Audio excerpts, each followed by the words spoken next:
You like D&D, Audrey Hepburn, Fangoria, Harry Houdini, and croquet. You can't swim, you can't dance, and you don't know karate. Face it, you're never gonna make it. I don't want to make it. I just wanna. The year's 2004. It is Bush-era America. Zach Braff has reached a peak of fame he would never be able to recapture upon the release of Garden State.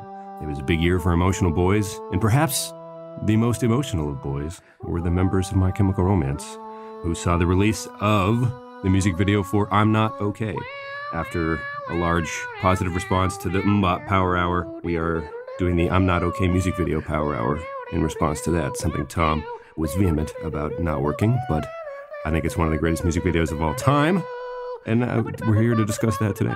How are you, Tom? Whew, out of breath after singing that guitar solo. Have you been singing the whole time? Yeah, the whole time. You hooked it up in post, so it's a little behind the scenes. No, I did it in real time. I just happened to nail every note perfectly the movie first time. Magic, dude. Right. Speaking of movie magic, how magic is the music video for this song? Well, I want to start off with a correction. I just read a quote from Gerard Way, specifically saying that they are not emo, and that emo is fucking lame, and it's horrible music. So I think we need to start off with a formal apology to Gerard Way and the rest of the members of My Chemical Romance. We could spend the next hour, as planned, discussing every emotional aspect of this music video, in which there are no fewer than two jobs. A scene where he gets an F on a test, cheers and pumps his fist, and then gets punched in the face by somebody. And there's just a lot going on. There's a lot to unpack, and that's hopefully what we can do here today.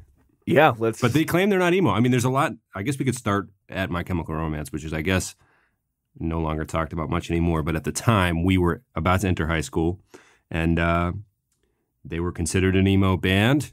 And then a few years later, they dropped Black Parade. And some people said they sold out, I guess. And there was just the oft talked about My Chemical Romance catalog. Any opinions, my good man? Well, I want to start off real quick with just a fun fact, since the Lay it on me. MBOP fun facts were well received. By all means. I think that would be a very nice way to get into this. It's a quick one. It's a very quick one. I remember listening to this song in 8th grade, maybe 7th, and my mom was always super concerned about the origin of bands' names, and she was like, what does My Chemical Romance mean? Is that a drug? I'm like, I don't know, Mom. I'm like 10. Like, chill out, dude, you know? Yeah. My Quaalude Romance or something. Right. So I found out the origin of their name. Okay. Their member, Mikey Way, used to work at Barnes & Noble, and he was flipping through a book called Ecstasy, 3 Tales of Chemical Romance. So he named the band My Chemical Romance, which I guess is a drug term. Way to go, Mom. Nail on the head there. I do remember. So it's ecstasy. Good to know. Right. I do remember also when I was really into Linkin Park, she was like, what does Linkin Park mean? I'm like, I don't know, Mom. I think it's just when she asked you what Blink-182 meant, you're like, the science is still out. And the jury has not come back on that one. I don't think they know anymore. Yeah. The number's arbitrary. Just said it, put it to bed. Put it to bed, man. It's the number of times Al Pacino says the F word in Scarface, right? Yeah, there's a lot of That theories. was always the rumor. Turn off Wizard of Oz, get high, and play a Pink Floyd album. Then you'll learn the name of Blink-182's band name or something. You gotta play it backwards. There's a lot of urban legends out there. But anyway, so My Chemical Romance, this... Not to be confused with quick side discussion, Matchbook Romance, which was also a band that was also technically famous in the same era, but not nearly as successful. True. Are you familiar with their work? I know the name. I probably know some of their songs. I'm clearly not that familiar with it. Okay. So they flew a little close to the sun. I wonder if that was intentional. Save it for another episode. But again, this is, of course, the ecstasy-fueled band name, My Chemical Romance, in which we are discussing. My Chem, for the super fans out there who don't have the time to say the full name. Yeah, My Chem. Yep. That's pretty fun. Emphasis on the my. So let's walk through the music video, just kind of on the surface, if you don't mind. Sure. We'll stop along the way. It's your standard, I guess, Revenge of the Nerds kind of tale, but in a Wes Anderson movie. Is that kind of what we're dealing with here? It's a private school. It's a co-ed private school. They all have uniforms on. I believe they're sitting at lunch in the courtyard, and a sandwich thrown by a jock hits one of the band members in the face. He kind of sighs, as an emotional boy would, looks over to his band leader, who is wearing full makeup. Oh, yeah. And he just kind of gives like a, this simply won't do shrug and like shake. And then it cuts to the garage shot where they're plugging in their amps. If you wanted honesty, that's all you had to say, you know, and then they begin to rock, as it were. Sure. Then there's kind of just like a quick, well, there's title scenes flashing. Have you ever felt disenchanted? Have you ever felt challenged? Have you ever felt, and then it says, have you ever felt unclean? And then a guy walks into the bathroom and then like a pair of heels comes down. So, and then he unzips his pants. It's like, okay, this went from sandwich throwing to oral sex in an fucking instant. First just job immediately. of the story. Right, check. But it will not be the last. It will not be the last. And then they're continuing to rock. The song is picking up. There is a little more animosity. You can also see a glimpse of how the band is not quite getting along with girls, perhaps, the way they'd like. There's a scene where the music cuts out for another piece of dialogue. And he says, I think there's something in your eye. I think this is the bass player. And he and a cheerleader lean in to kiss, and he actually picks whatever was in her eye out. Quite wipes it on forcibly. her sleeve. Yes, indeed. Just all the romance, no chemicals. It was just an unfortunate trip up for this high school boy. Something I would do for sure, just not getting the cues at all. Right. No, so just trying to help you out. You got something in your eye. That's cool. And then there is a teacher coming out of a closet holding her jaw, and then an overweight professor just kind of leans on the wall and is like, oof. That was so more fellatio, it would appear. I think that's what the director is trying to say. Then there is a series of like planning meetings, and it gets pretty Wes Anderson-y right before the solo, where they pretty standard high school like prank thing in movies where they go and take over the speaker system and they play, I guess, shades of Shawshank Redemption here, some different music than planned over the loudspeakers, and you catch them all kind of in a Wes Anderson moment, dancing through the library, smoking pipes, slowly leafing through large leather-bound books.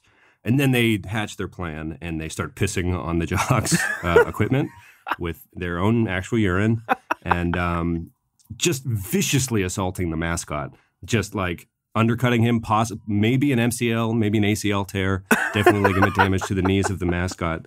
There's a scene where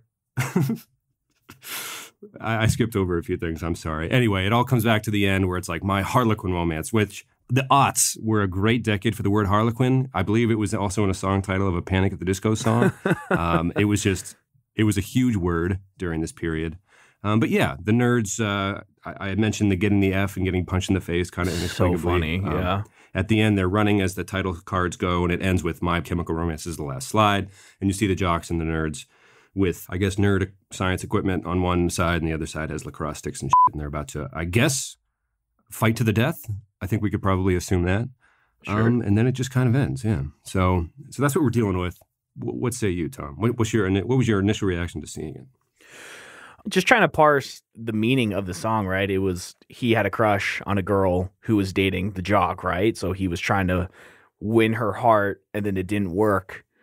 So then he was going to take revenge on the jock, right? That's essentially the overarching story of this. I mean, it sounds like that's what the music video is trying to say, but I don't know if that's what the song is saying. Okay. You know, I'm just reading to me, the words. It sounds like a State of the Union, total like laying it out there conversation between a boy and a girl. Just, the opening line, it's very memorable. If you wanted honesty, that's all you had to say. A great opening line, I might argue. Yeah. I think, so this was off Three Cheers for Sweet Revenge, which is their first major release. So it seems like this video is introducing the band as a concept, right? Because it's like, I mean, it's portrayed as a movie trailer. The opening scene is rated R for revenge, which I thought was kind of funny. Yeah. I left out the most important detail. It is set up as a movie trailer, and we will attempt to cast the movie and determine the plot later in the show. Very good song, though. My first memories of this were, I believe, freshman year of high school at the McDowell, not prom, whatever they had, semi-formal or whatever. And they played it? Yes, they played it there, which was a lot of fun. And I think our whole prom group went globaling a couple of nights before so we can all meet each other, and they played it there as well. And that's a good idea for prom groups. Yeah. And I bonded with this one dude who knew the words to the song as well. I think they also played First Date by Blink-182. So my thoughts when I hear this song is my first prom or dance as a Okay. young child, and just the awkwardness. Teens in suits, which fits with the music video. Right. I mean, it was like perfect. The awkwardness of that, dating this girl with like this weird complicated thing where I'm too young to really understand what it's about, and I had crushes on all these other girls too, and it was just this really weird formative time in my life where you don't know what's going on. You were a blossoming young man, Yeah. as were the band members in the video. Lots of parallels, and I'm loving this story. So yeah, it was just too fitting for sure. But I think, God, I can probably somewhere, again, the digital hoarder. This is actually this is an analog photo. I can't wait to actually. write your memoir for you and No, digital title it background. that. Right. But there's got to be like a bad rhyme rural juror thing we can do with it or something. But There is a photo of me somewhere at this dance. I remember in this, charcoal suit with this awful orange color vest, dancing like a fucking maniac to this song. And someone had a disposable camera and snapped a photo of me, and my long hair is all in the air. And I'm just... was this Oh, a man. straightening period for you? This is pre-straightening my hair. Okay. Gotcha. That was, I think, a result years later of what My Chemical Romance, this maybe not solely this video, but it definitely ushered in probably the weirdest phase, 3-year period of music. And we just super unfortunately had to go to high school during that period and get into these bands. Just like, hey, we are laying it out there, dudes. Like it is on the sleeves, dripping off the sleeves. A lot of emotional stuff. I'm right? wearing red eyeshadow, start. and you're just gonna have to deal with it. It's gonna involve makeup and hair products, and we're gonna get through this. Just like, in the early 90s, if you would have like Nirvana hits, you're like, oh, just plaid and jeans. Oh, that's cool. That's cool. Like, what? Everyone's straightening their hair? What? This is so confusing and against everything I think to be real. Like this has to be and it passed. It did pass. Oh, so man. fast. Like as soon as we graduated, it's like, oh, this was never a thing. That's cool. That's cool. We just have like every adolescent picture of us taken in probably the most embarrassing time for teen boy looks of all time. It's super unfortunate. And again, I'm not blaming it entirely on this music video, but it definitely helped usher in a period of bands like Mayday Parade, for example, which is like something you just kind of have to like, if you were getting investigated for a crime, they'd be like, what's this doing in here? If they weren't going through your iTunes library, you'd be like, look, it was just part of my life, but it's not who I am anymore. Okay. This is I've changed. All right. I don't even know what we're doing here. Am I under arrest? Do you have a warrant? Yeah, exactly. I need to talk to my lawyer. What does this song make you feel or think of?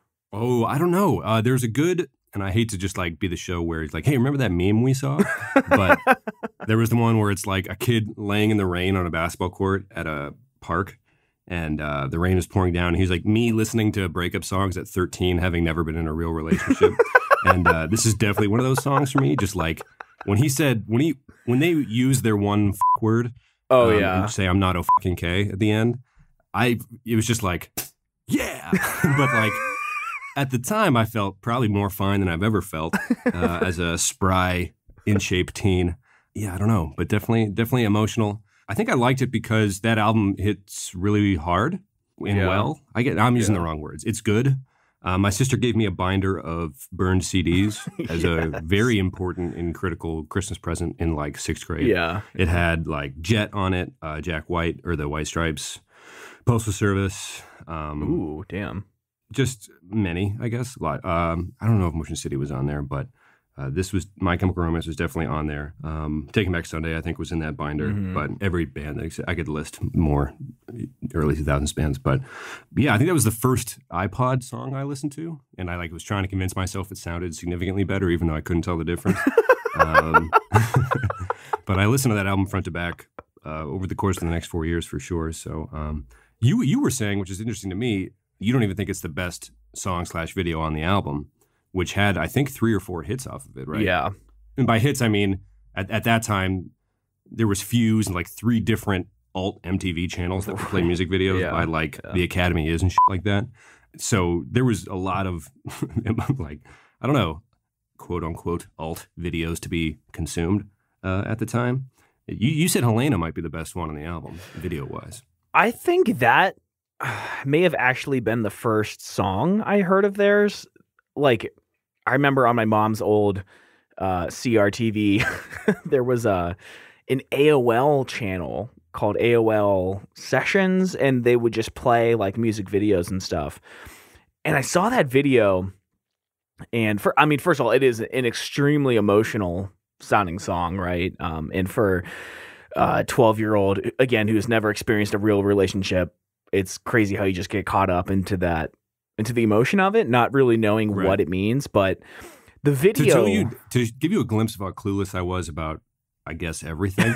One of those songs that you're like, man, this is emotional, was the Celine Dion Titanic song for me. So don't look too far.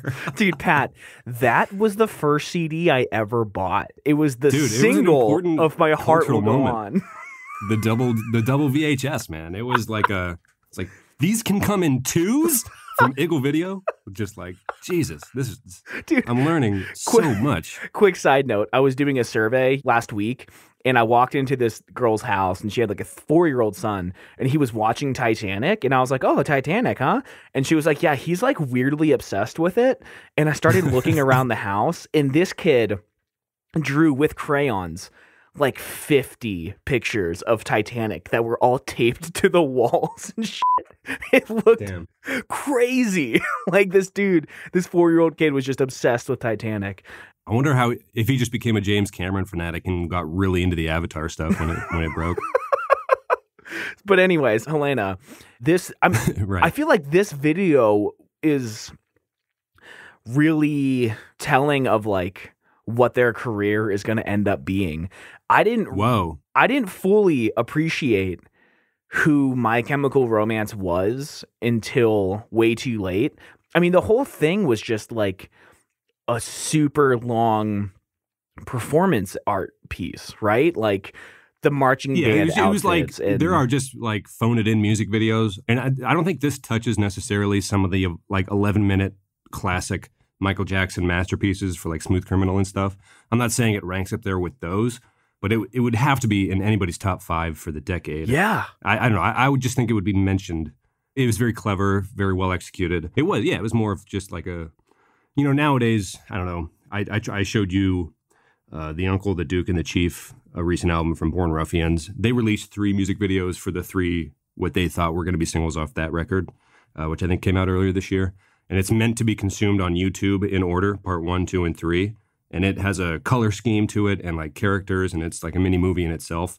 So I think it's all come a long way. But I think at the time, people were just pumping out, what's the band look like? What garage are they standing in when they plug in their amps? And this was kind of like when people were still trying to be stupid funny, like Sum 41 in a diving competition, things like that. Just like, what? He didn't dive at all. He used a boogie board or whatever. It's just like, but it was definitely like a good effort, a strong effort, and it landed. Yeah, I mean, the choreographed dance moves, like the whole crowd dancing, which you saw a glimpse of that in I'm Not Okay, like a very short thing that was very like, oh, this is just going to be their future from now on, like that old school, like whole crowd dancing in an unassuming place, wearing like old timey outfits, Oh, God, I don't know if there's any bands out there right now like that. I mean, maybe there are. We're just like too old to know like the new bands that are out right now, like the cool bands, like what, 21 Pilots or some shit. I don't know, but yeah, I need to understand the question before I comment. No, like who's doing music videos like that right now? So actually, Moose Blood, one of my favorites right now, they've been kind of getting more interesting videos. They've had some that were like you said, just like kind of phoned it in, like, oh, the AI takes over and whatever. But I feel like they're putting an effort into their music videos, and like they're not even in them, which a lot of pop punk bands are just like, we are in a room playing this song as if it were live, which is super easy to do. But who's doing these like art pieces as videos? Because it's just so expensive, and you don't have these TV stations playing videos getting airtime, right? So there's like no money in them like there used to be. I had a customer at my former coffee shop that used to do hair and makeup for music videos, like that specific, that's how financially, I guess, well, music videos were doing back then. They don't quite have the airtime they used to. Now it's just on YouTube, which their CPMs aren't quite what they were on broadcast TV, I don't think. So, yeah, I mean, I feel like these videos are just a product of a different era before streaming, I guess, was a very big thing. And I think that they maintained that status throughout their whole career as a band. And I really, really appreciate that about them. Are you pro Black Parade or anti Black Parade? Black Parade is one of the greatest albums ever recorded, I think. What say you to the haters that would suggest that they sold out at some point in their career? F you. Whoa. Turn up the heat. No, I mean, I don't. Is that a hot take I smell? I don't think they were selling out at all. Like, their singles that they put out were certainly poppy, but they've always been poppy. And then if you listen to the non-singles, even off the Black Parade album, there were some weird songs like Cancer and Mama and shit. Like, those were not top 40 radio pop songs. Like, they continue to do what I believe they've always done. What do you say to those same haters that said Green Day sold out on American Idiot? You. Whoa! Turn up the heat! Now, Green Day, I mean, I love that album. Not many of the albums after that, but... What do you say to the haters that say you've sold out, Tom? Yeah. Yeah. Oh, God. Welcome to what was disguised as a My Chemical Romance music video power hour, in which we take a direct turn into the deep, dark depths of Tom's psyche. This is... the Tom Kelly. You said you wanted to cast this movie. You want to do that? Well, I was going to do the Tom Kelly Psychiatric Power Hour, but I guess we're just not doing that. My grand plan has been thwarted, unfortunately. Part of me thinks there needs to be, so there's got to be a home life for the lead singer. I think he lives with like a single dad who invited his uncle to live with them, to have like another parental figure, but he's not really getting back into the dating pool. And I think the dad is Jack White, and I think the uncle is Billy Joel Armstrong, and them and the kid are all in as pale as they've ever been in the public eye, and it is just a black and white house with no real color in it, and they just all are so similar looking, and I think that would be kind of funny. Or the lead singer like stops at a bus stop and Billy Joe Armstrong and Jack White are just there, and he looks at them like at his future for a quick second, and he's just like, yeah, we're kind of pale, aren't we? And he boards the bus or some shit, or he looks back and they're not there. I don't know. He just keeps seeing those two people. Part of me back then, when that 70s show was still a TV show, would have cast Danny Masterson, a.k.a. Hyde, as the large-haired guitarist who lays down one of the most underrated guitar solos of all time in this song, by the way. So sick. It is. What would you say? It bops? Whatever the f*** you would say. I'd say it thumps. Does it low-key slap, though? I might argue it does. But we've seen in post-Netflix's, quote, The Ranch era, Danny Masterson, he has been accused multiple times of sexual assault, so we'll leave him out of this. And he is also like 45 now. Could not play a high school student. I say Dylan McDermott should be like the A-list celebrity in this movie. Like the principal or like the teacher that doesn't really get into their antics much? Just like, you guys are up to something. I don't know. I feel like... I know it's you peeing on the cocky equipment, Masterson. He definitely fits the pale kind of weird excuse me, I'm going to go outcast. get my daily job because this high school's all about jobs. I told you before the show, I am so bad with actors' names, so this is totally your segment. I feel like, I don't know if it's the bassist or the guitarist from My Chem, as it were, looks a lot like Brian, the bassist from Hep Alien, which is Lane's band from Gilmore Girls. I feel like maybe he could, for some reason, portray. Ooh, I do like the idea of Luke as like the dad, uncle, adoptive father figure for the lead singer. Right. Like, look, you can put makeup on. I don't really care. I wear my Scott hat backwards. Patterson. We all have our stuff. Either that or Neil that. Flynn. Dude, I think janitor would have to be janitor. Maybe he helps him sneak into all the rooms and shit. Oh, I like having a janitor friend. You got to have an ally. Maybe it's not that on the nose. Maybe he's a librarian or something, but he still has keys or access to the rest of the building. And he was that kid in high school, so he's helping them get revenge because he's an emotional boy. Yeah, right? Yeah. I think we all see it. For sure. Maybe not, but for the sake of the argument. Give me the dude that played the inconceivable guy in Princess Bride as the principal, I think. That or the Sabrina the Teenage Witch principal with the mustache. Either of them. Throw them all on the faculty. Give me the Saved by the Bell principal. Make him a science teacher. Mr. Belding, oh my God. Yeah, the one that gives him the F before he gets punched. Maybe he's the guy that punched him. I like that. I think in terms of casting the main guy, we could either go accurate route, like High School Musical unconventionally handsome person who is pale and on the nose, or we could go Disney Channel High School Musical route, which is just casting Shawn Mendes as like the very attractive, super unbelievable, like how is this dude nerdy? Like, you know what I'm saying? Like, man, I don't get it. I'm so misunderstood. It's like, you're the hottest person in this movie. This was a bad decision on the casting director's part. This doesn't make sense at all. Just because you're, just because you're tired. I don't know. Like, yeah, a common mistake in teen movies, I feel.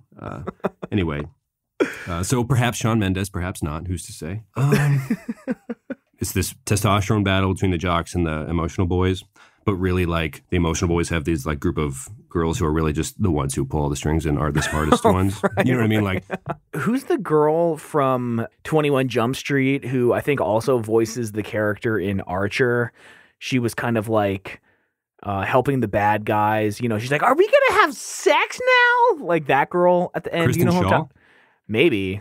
The blonde girl, I think she should be in it. Because you definitely just did a spot on Kristen Shaw, but I don't think that's the woman you're describing. You know what? Give me the voice cast of Bob's Burgers. Oh, not Kristen Shaw. She should be in it too, though. Actually, that's a good principal. Is Bob's Burgers voice, who also plays Archer? What's his name? Escapes me. H. John Benjamin.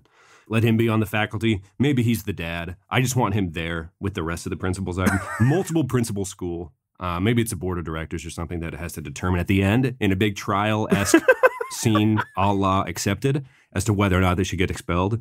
And there's got to be a rousing speech from Shawn Mendes, who plays a nerd unconvincingly. And then, he appeals to the jury and his dad's in the crowd like, I'm Luke from Gilmore Girls. I believe in you, son, even though you're not really my son, although it's kind of ambiguous. Maybe I have recently found out that I am your actual biological father. And that's part of the journey, baby.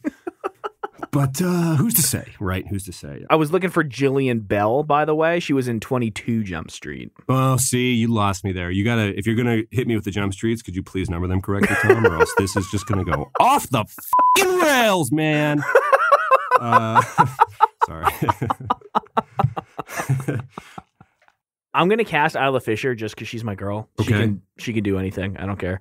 Okay. Give me Mrs. McGonagall from Harry Potter. Oh, yeah. As the librarian, or no, she's the dean for sure. So you have all these teachers.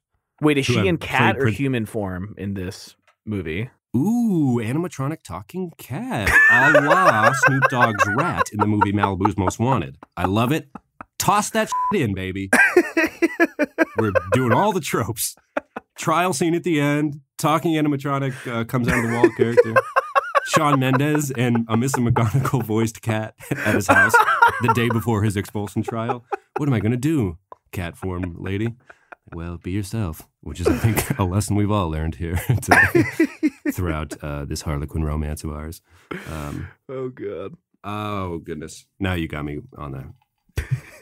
Now, does the cat have more friends, like a cartoon Cinderella thing where, like, there's two other cats that are kind of like, yeah, do it. Like, kind of like a talking head Greek theater, like, chorus of sorts. Are they the narrators? Oh, goodness. Give me the Paramore lead singer as perhaps the tech head, maybe. The tough, rough and tumble, get things done member of the Emotional Boys group. Okay. Right? And her one line is, I got into the mainframe. Oh, you know what? Give me the audio from Dane Cook's famous heist bit and just play it in the middle of the movie when they're doing the stuff. Just, the one guy, yeah, I'm not going to redo the bit, but I think that would be, I guess we're on pace for this movie deserving that. We should just stop while we're ahead.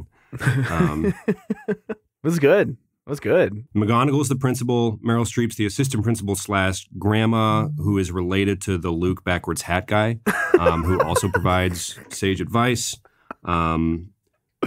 Give me Jodie Foster is in the faculty. I'm concerned mainly how we're going to come up with the budget for all these A-list actors. Oh, well. Maybe next episode we'll come up with our fundraising strategies. Maybe we go Nutty Professor with it and have Shawn Mendes play everyone.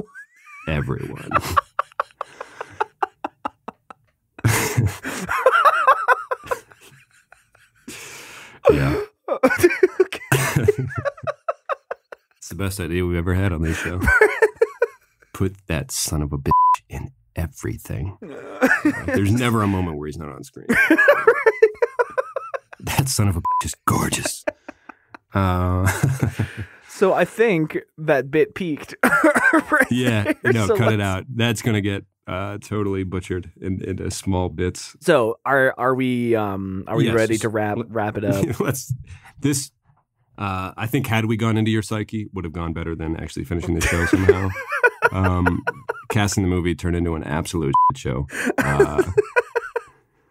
in which I think if we like in some distant future get jobs in Hollywood, they'd be like, yeah, I'm afraid that we found audio of you guys trying to cast a movie of the My Chemical Romance I'm Not Okay music video. And I'm sure you've changed a lot since then, but it's a hard the things that were said during that clip cannot be erased or undone. And you'll never work in this town again. We didn't even get jobs. Anyway, you had a couple bad dreams last night. I did. Do the actual show? I did. My Chemical Romance over. All the My Chem fans. You can one of the best music videos of all time. Ushered in a weird period for the world, really. And lots of makeup on men. Sure. Yep. Yeah. So I'm getting married in like 12 days. We are leaving for Vermont. I think now that we've gotten into the habit, you got to play just at least like a club horn there. Okay. All right, so yeah, we're leaving for Vermont in like 5 days, and I had two separate dreams last night. One where I was standing at the altar, Megan is walking down the aisle, and I'm thinking, I forgot to write my vows. And I'm thinking like, do I wing it? This can go terribly wrong. Like, what do I do? And just trying to remember anything that I've thought of and just like, no, that was a bad joke that I absolutely cannot say. And that's all I could think of was bad jokes. So that was dream number one. It only got worse from there. I had a dream that Megan broke up with me the day before the wedding. And I was devastated, just absolutely devastated. And yeah, so. It's good that you would feel sad because of that. If you woke up and were like, freedom would be great. You know, it's like, we got more to talk about. So yeah, I'm hoping these dreams don't continue. That's my silver lining for that dream. Is like, at least you'd still be sad. But now is a good time to say that there will be a 2-week break after this episode while I am getting married and then at our honeymoon. I do apologize for taking the first break in a year and a half. And Pat, Zach, and I will be recording some stuff while we're in Vermont. So we're going to be putting together a little... It might only be a 1-week break because of that. Right. So I'm going to put together a little like short bonus episode, I guess, of just some, meeting up for the first times. We said we would do this when we met up in Cincinnati, but we didn't. So we were too busy eating chili. Right. By the way, I've been meaning to talk about this for weeks. I need you to can you bring Gold Star chili powder to the wedding? Because we used it and it's so good and I need more. Yeah, I can do that. Yeah, bring a couple packets. Sweet, that's my wedding gift. I would. Yeah, one, I'm totally willing. 2, I'd love if that was something that got confiscated at the airport. I just want to see what that process is like. Like, you're monsters. You call yourself Cincinnatians. Like the ingredients can actually be used as an explosive device if like using what the hell's in this stuff? Like nobody asks. You don't ask. Man, so yeah, couple weeks off. Looking forward to it. Yeah. It'll be interesting. You always text me 10 days into any break we've ever taken, like, man, we should talk this week. I'm like, this is, it has become part of our lives. Yeah, I thought about like trying to record 3 episodes today and then just put them out, but I have... You have a meeting, right? I have a meeting, yes, at noon today. and I have like 9 episodes to edit before I leave town, and I don't know how I'm going to do it all. So I just don't have time or the ability to mix anything while I'm out of town. So I just don't think it's going to work. That's fine. Yeah, I think that's fine. Unless we do a remix of past stuff like we've always talked about, but that won't happen. Maybe it will. Depends if Matt asks for it. Right. Anyway, yeah, we'll put it out. Hope you enjoy the show. Let us know if you want more power hours of random pieces of pop culture that we have experienced over the last 28 years. So long. Adieu. Love you, bud. And Love you too, man. Next time I see you, you'll be wearing a funky coat and getting married. So that'll be just a huge, lovely, beautiful thing. And I'm very excited for you. Yeah. Thanks, man. I'm still feeling self-conscious, like maybe that's not the right coat choice for this wedding, but play yourself some club horns, get back up on that pony, and ride little Sebastian into the sunset, dude. All right, I meant man. nothing, but like you'll be fine. You're good. You're an eccentric fella. Everyone will dig it. Sweet. All right. Bye.